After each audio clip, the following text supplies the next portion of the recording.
Live from the National News Studio, Sri Lanka.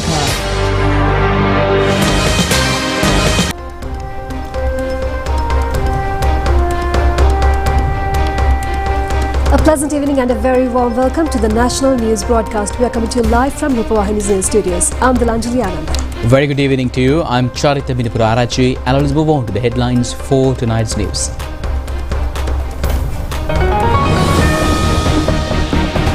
Arugambe area is safe for foreign tourists, assures the security forces. Johnston Fernando remanded. The president stresses that politics should be united instead of being divided. The Renaissance era of the government completes 1 month. United Nations continuously support Sri Lanka's development. Election propaganda of the LPT Pradeshya Sabha polls ends tonight. Voting will be held on the 26th of this month at 48 centres. The Coconut Board distributes coconut at concessionary prices from today. A major terror attack in Turkey.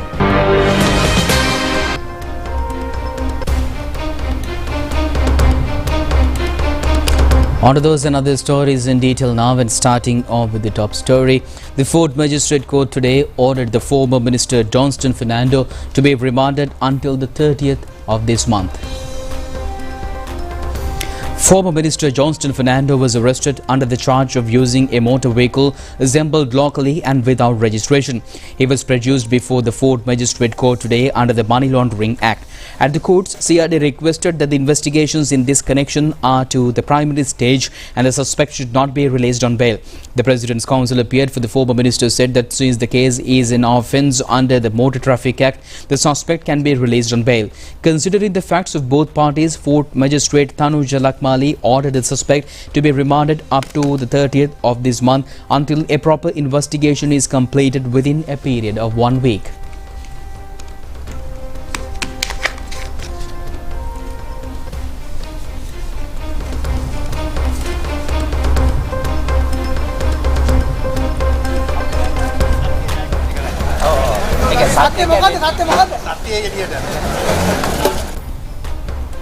The Ministry of Public Security has taken measures to implement a special program for the security of foreign tourists. Sri Lanka Police and the Intelligence Service coordinate and provide relevant guidance for this program. The American Embassy in Sri Lanka has issued a special announcement this morning through its official website. It states that there could be a possible terror attack targeting tourism points in Arugambe. It has also issued a warning to US diplomats and citizens in Sri Lanka. Following the US announcement, Britain and Russia have also issued warnings. Australia has also issued a warning and said that places of Israel citizens living throughout the world may become terror targets. Later, Israel government also issued a warning. It has asked the Israeli citizens to immediately move from Arugambe area and other coastal areas in Sri Lanka. The Israel National Security Council has instructed them to come to Colombo City. Israel government has also announced that it will closely coordinate with Sri Lankan authorities regarding the current situation. Meanwhile, chairman of the Arugambe Tourist Association, Abdul Rahim, stated that usually there is a shortage of tourist arrivals from October to January each year. However, the security forces have taken proper measures to strengthen the security in the area. Yeah, in Arugambe, there is no issues or no any threat because of our security forces in Arugambe area. There are security issues we heard about from the US Embassy and relevant other agencies. There's a travel ban, we saw is today. But in Arugambe, there are fully protected protection given by our securities. And then the daily people are working regularly.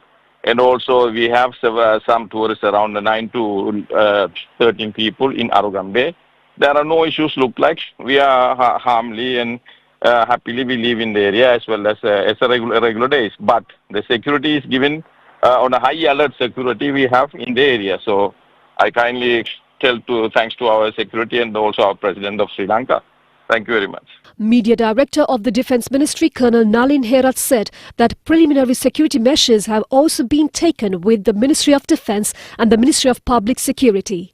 He added that many important steps have been taken to strengthen the security of foreign tourists. Acting IGP Priyantha Veerasurya convened a media briefing this evening and said that security of the foreigners in the island had been confirmed to the utmost. As per the intelligence reports we have received, we have tightened the security of the all foreigners, especially Israelis and their centers and their hotels and the other accommodation where they are staying.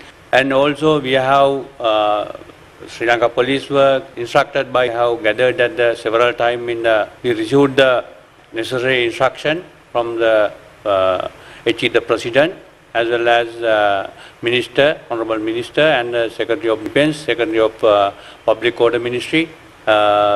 We have deployed many police officers and special task force personnel as per the requirement. There is no any threat.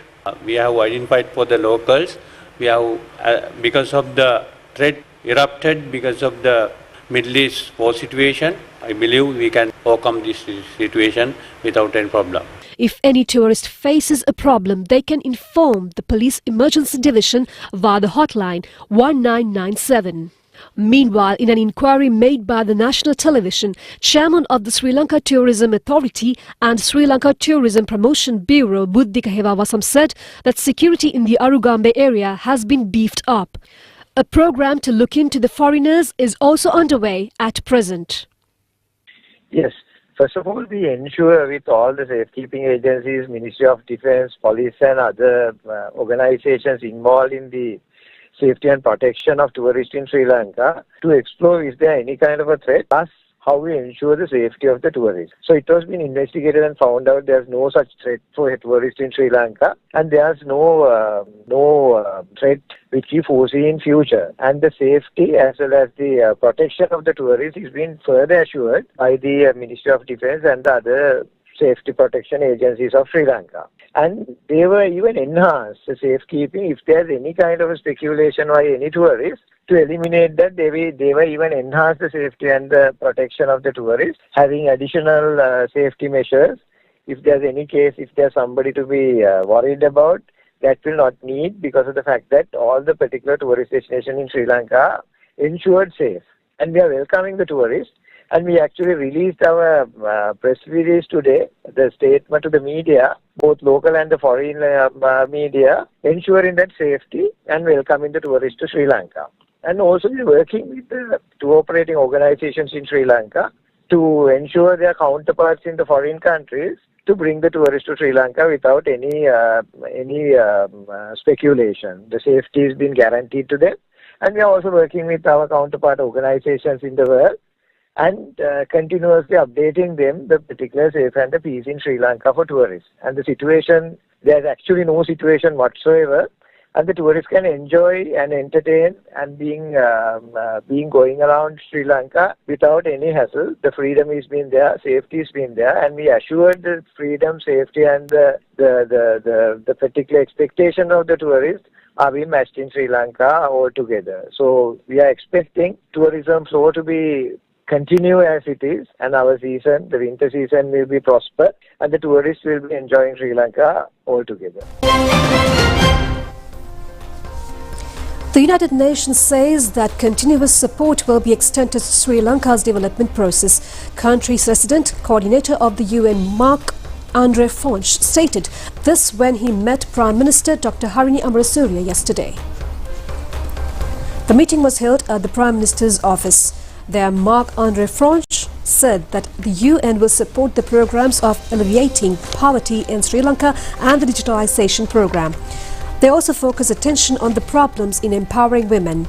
The UN envoy added that they are ready to support for this matter as well. Secretary to the Prime Minister Pradeep Saputantri and several public officials were present at this meeting. And meanwhile, the World Bank has highlighted the importance of focusing on job creation and inclusive development to benefit all Sri Lankans as the country's economy begins to recover. Sri Lanka's delegation, led by Central Bank Governor Dr. Nandalal Veerasinghe and Treasury Secretary Mahinda Siriwardana, met with World Bank Vice President for South Asia Martin Fraser yesterday. The meeting took place at the sidelines of the IMF and World Bank Group annual meetings in Washington, D.C. The discussion centered on economic recovery with a particular emphasis on trade, investment and fiscal stability as key pillars for future growth. Fraser affirmed that the World Bank, in collaboration with the International Finance Corporation, will continue to support private sector investments and job creation in critical sectors such as tourism, renewable energy and agricultural value chains. The Election Commissioner General Samansri Ratnaika says that issuing a postal ballot paper for the general election will be conducted at the District Secretariats island-wide. He revealed this fact addressing the media. Election Commissioner General Samansri Ratnaika said that there were 759,210 applications for postal voting. He said that out of the amount, 21,160 were rejected. He said that accordingly, postal voting facilities were issued for 738,050 government servants. He said that this is an increase of about 23,000 postal voters compared to the previous presidential election. He said that the Postal Department and the Election Commission has finalized the matters in this connection. He added that handing over the official poll cards to the Postal Department will be conducted on Saturday. He said that official poll cards will be distributed island-wide. He further said that even on 27th of October and 3rd of November, Sundays are special days of distribution. He said that distribution of official poll cards will be completed on the 7th of November. If any voter does not receive their poll card, they can visit the relevant post office after the 7th of November and get their poll card, providing the identity. He added that postal voting will take place on the 30th of October and the 1st and the 4th of November. And also the Election Commission says that all preliminary arrangements for the LPTA Pradesi Sabha polls have been finalized at present. And the election will be held on the 26th of this month to elect 28 councillors for 17 votes of the LPTA Pradesi Sabha area. 8 registered political parties and 1 independent group has filed nomination to contest the election. The propaganda activities of the polls will end at midnight tonight. Election Commissioner General Samansri Ratnaika said that election propaganda activities will be banned within the LPTA Pradesi Sabha area from midnight tonight. He said that the Commission requests the candidates who contest the election to prevent from election propaganda activities during the full period. Voting will be held from 7 a.m. to 4 p.m. at 48 polling centres on the 26th of this month. Galle District Secretary W.A. Dharmasiri said that nearly 500 police officers have been prepared for the security of the polls. He said that in case of a natural disaster situation, arrangements have also been finalized to conduct the election swiftly. He said that all the arrangements, including the appointment of required officers and preparation of polling centres, are being carried out at present. He added that 1,576 persons qualified for postal voting of the polls, and he further said that out of them 97.5% have cast their postal votes. The Galle District Secretary said that counting of votes will begin soon after the completion of voting. He said the results can be released by 10 p.m. on the election day. Former Provincial Councillor Nishanta Pereira has come forward as a group leader of the National People's Poll. Group leader, former Provincial Councillor of the National People's Poll, Nishanta Pereira, said that this Pradesh Sabha polls will provide chance for us to achieve a huge service to the people of the LPTA Pradesh Sabha area. He said that the NPP has built a better team with skills and dedication to development of this area. He added that their aim is to make the LPTA Pradesh Sabha the best local government body in the island. K.A. Sumit of the Samagi Jana Balavegi said that they expect to field a good team with their earlier experience in the Pradesh Sabha. He requests the voters of the LPT area to elect them to top to provide a better service for the people.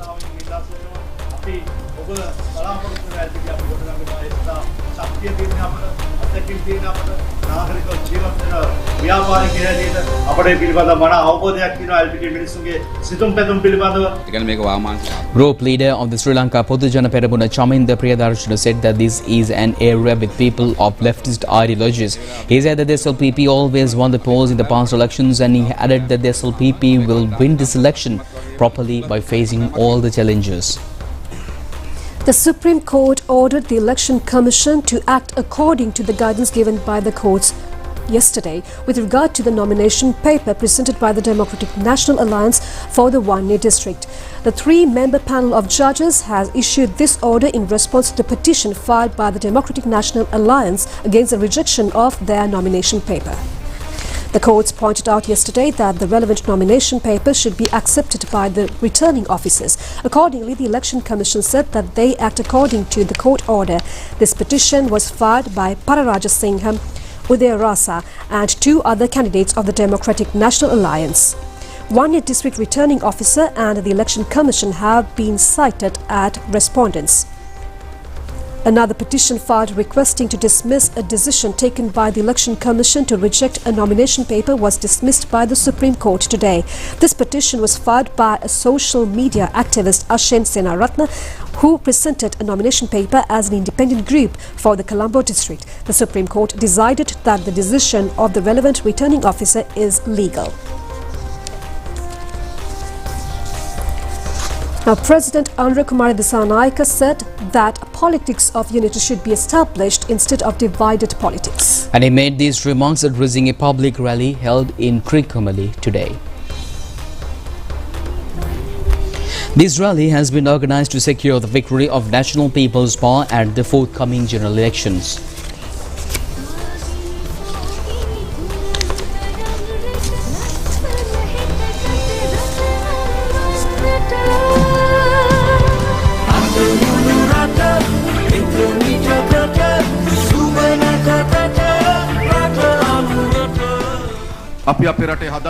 President Anura Kumara Dissanayake said that we should build up the country with politics of unity instead of divided politics. The president said that NPP is a force with political unity of all communities of Sinhalese, Tamils, Muslims, Burghers and Malay in the country.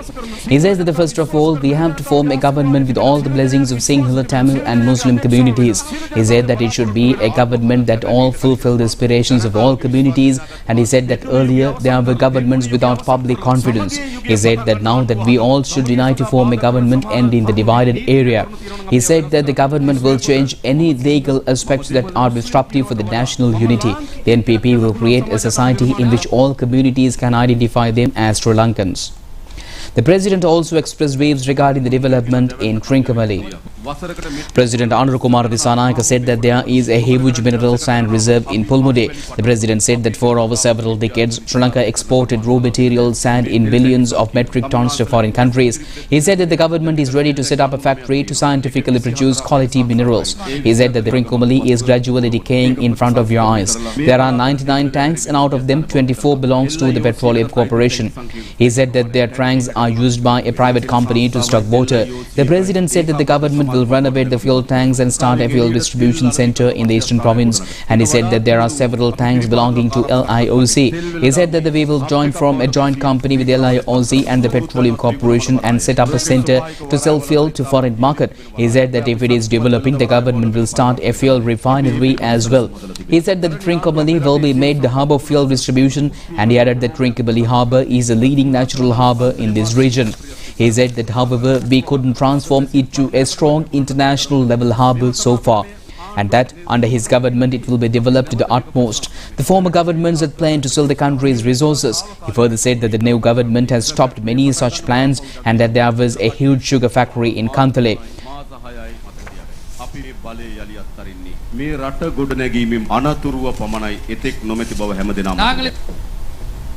Leader of the Samag Jana Balavege, Sajith Premadasa, says that if his party gets a majority of seats in the parliament at the upcoming general election, it will take measures to revise the IMF agreement with the support of the president.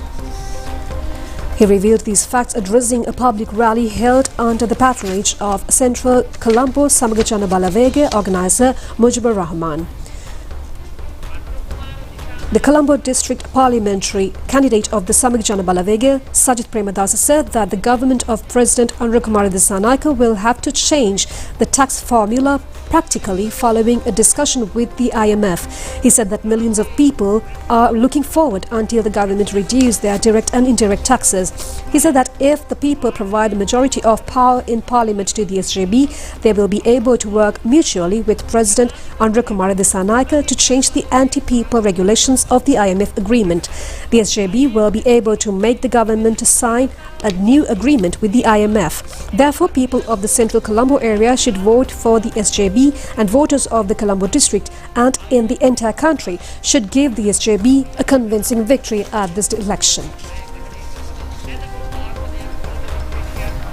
And meanwhile, the parliamentary candidate of the Sarva Janabale party, Dilip Javira, says that there are only a group that can create a brave opposition to bargain with the government. He made these remarks participating in a program held in Mathura. This has been organized to distribute appointment letters to the Mathura district organizer of the Sarva Janabale party. Parliamentary candidate of the Sarva Janabale party, Dilip Javira, said that his party is a political force that attempted to create an entrepreneurship state at a grassroots level based on vision and strategic program. He said that its aim is to create a country with satisfaction. He said that therefore any political force or individual who are in line with this vision are able to join hands with the Sarva Janabale party, and that the public servants should use their preferential votes in front of the medal symbol. He said that the Sarva Janabale party hopes to lead the strategic way to the government. He said that the party will also create a brave opposition to get the government to back up its promises. Nuwan Bopake of the Jana Aragala Sandhana says that if his party may secure 5 or 6 seats in parliament at this election, his party will become a decisive factor and create a conducive environment for the benefit of the people. He made these remarks participating in a public meeting held in Kotikawata. Nuwan Bopake said that they conducted a huge public struggle in 2022 as a turning point in Sri Lankan politics. He said that public struggle emphasized the fact that conventional old politicians can be eliminated by establishing a new political tradition. He said that accordingly, people responded to the request of the Jana Aragal Sandhana. He said that if the people will secure 5 or 6 seats for his party, it will become a remote control to provide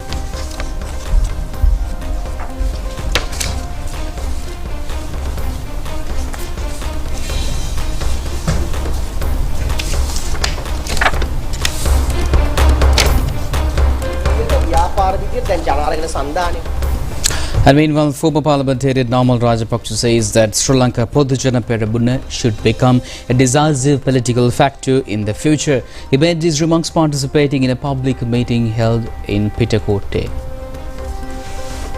It has been organized to secure the victory of the SLPP at the general election. Several former people's representatives of the party were also participated at this meeting. Former parliamentarian Namal Rajapaksa says that all the national problems are highlighted at the time of a national election. He said that after the election, the politicians forget such key issues. He said that the mastermind of the Easter Sunday attack should be revealed by a proper investigation, and he said that it is not an issue to be discussed at the election stage. He added that if there is a shortcoming in the last brief for the previous Easter Sunday investigations, a decision should also be taken against the person who prepared the wrong report.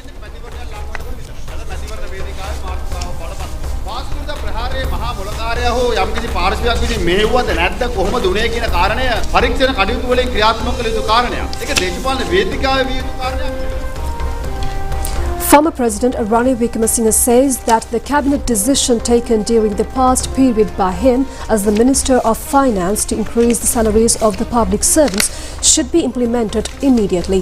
He made these remarks at a discussion held with the representatives of public service trade unions. Former President Ranil Wickremesinghe said that there is a strong demand to increase salaries. He said that the relevant cabinet paper has been signed by him as the President. He said that therefore, views or recommendations of any other faction or the Treasury is not needed at present. He said that the Cabinet of Ministers can take any decision in this connection. The former President said that he presented this paper as the President. He said that therefore, no need to consult the Ministry of Finance as well. However, current cabinet spokesman Minister Vijay Herat said that a decision of the former president has not been observed by the Ministry of Finance or the Treasury. Cabinet spokesman Minister Vijay Herat said that the Cabinet has taken a sudden decision very close to the presidential election promising salary hike for government servants with effect from January. He said that, however, no observation has been called from the Ministry of Finance in this connection. He said that the ministry had not approved it as well. The minister said that the Cabinet has arbitrarily made a statement on this matter. He added that usually, according to the Uday R. report, the government should consult the Treasury whether it has funds for this matter. Without consulting the relevant authorities, the former president has arbitrarily taken this decision. And meanwhile, distributing coconut at concession enterprises commenced today by the Coconut Cultivation Board. And accordingly, a big coconut is sold at 120 rupees and a small nut is sold at 100 rupees. Aim of this program is to control the price hike of coconuts to some extent. This has been jointly implemented by the Coconut Cultivation Board and the Kurunagala and Chilo plantation companies. Coconuts were sold at lower prices at Batharamulla, Setsiripaya, Valikada, Nugegoda and Kirulapana areas today. Coconuts will be sold at Tangul, Colombo, Maharagama and Dehivala areas within this week. About 10,000 nuts have been sold today at the concessionary prices. Chairman of the Coconut Cultivation Board, Saman Devpage, said that this move has been taken to control the increase of prices of the companies of the coconut temporarily to provide relief for the consumers. He said that the main cause for the coconut price hike is the shortage of fertilizer and agrochemicals in Sri Lanka during the past period.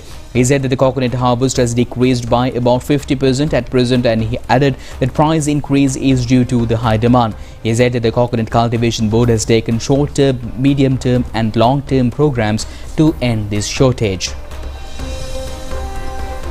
Now, the Met Department's forecast that the deep low-pressure situation existing in the Central Bay of Bengal area will be developed into a hurricane in the coming days. The Met Department requests the naval and fishing communities to be vigilant over the warnings issued in this connection. Senior meteorologist Chaminda De Silva said that deep low-pressure situation in the Central Bay of Bengal is developing as a hurricane in the coming days.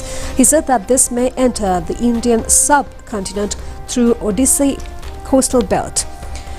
Accordingly, he said that naval and fishing communities in the eastern Bay of Bengal area should be vigilant over the risk of the storm.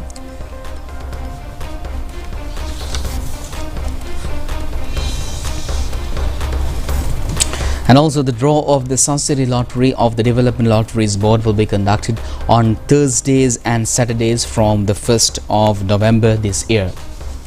The City Lottery draw will be conducted on Tuesdays, Fridays and Sundays at present, and in addition the lottery will be drawn on Thursdays and Saturdays as well as with effect from the 1st of November, symbolizing the issue of first City Lottery ticket scheduled to the Saturday of the 2nd of November. Stocks of tickets were distributed to sales dealers today under the patronage of Chairman of the Development Lotteries Board, Mr. Hemantha Swarnatilaka. The nickname board of the controversial Kehali Rambukwala Primary School in Kundasale was officially opened today after it was changed as the Royal Primary School in Kundasale. A group including all students and parents were present at this occasion. Several suspects have entered to the Rathmala railway yard for a theft. The security officers have fired at the suspects and one was injured by the fire. Rest of the suspects have filed in the yard, and the injured suspect as a railway security officer who was injured by an attack of the suspects were admitted to the Kalabovila Teaching Hospital. A group of students representatives from Chengjiang Shuran University in China visited Sri Javaradhanapura University. Under the agreement signed by the two universities, a program of student exchange and a new Master of Arts degree program have been started at the University of Sri Javaradhanapura. Stay tuned with international news after this break. Kamuda machan, prima kotumi, fantamai.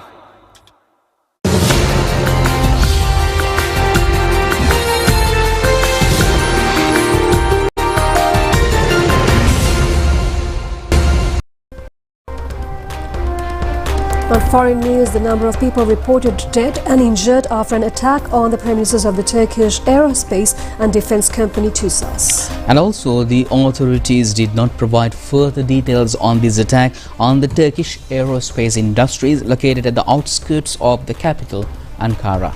A terrorist attack was carried out against the Turkish aerospace industries in Ankara. Footage from the scene broadcast by a local media reported a blast and shooting outside the site 40 kilometers outside Ankara. Furthermore, loud explosions at the site and exchange of gunfire at the premises were reported. Turkey's Interior Minister Ali Yerlikaya stated that a number of people were reported dead and injured. There was no immediate claim for the attack yet.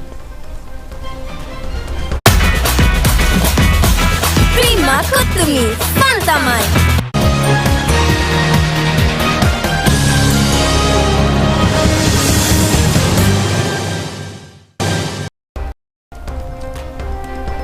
Now, the second ODI between Sri Lanka and West Indies is being played in the Pallekele International Cricket Stadium at present. And also the match was restricted to 44 overs and innings was due to the rain, and accordingly batting first the West Indies scored 189 runs all out and 36 overs, followed by a victory target of 190 runs, and Sri Lanka with 112 runs for the loss of 4 wickets in 23 overs a short while ago.